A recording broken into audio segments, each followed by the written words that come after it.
હર્ષભાઈ સંઘવીએ નર્મદા પરિક્રમાનો લાભ લીધો।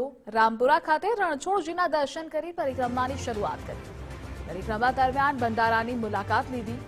ભંડારામાં ચાલતા ભજનમાં હર્ષભાઈ સંઘવી પણ લીન થયા હતા। રોજ હજારો લોકો આ પરિક્રમામાં જોડાઈ રહ્યા છે। કોઈને તકલીફ પડતી હોય તો હું માફી માંગુ છું। અમે પરિક્રમાની વ્યવસ્થામાં વધારો કરીશું।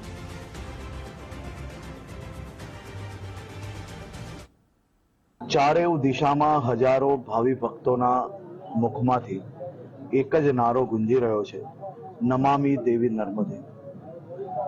નર્મદા મૈયાની એમ કહેવાય છે કે આ પરિક્રમા અનેક ભવોના પાપ દૂર કરે છે।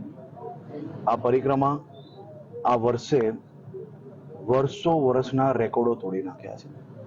દરરોજ હજારોની સંખ્યામાં અને શુક્ર શનિ રવિ બેઉ અઠવાડિયામાં લાખોની સંખ્યામાં ભાવિ ભક્તો આ પરિક્રમા માટે અહીંયા પધાર્યા હતા।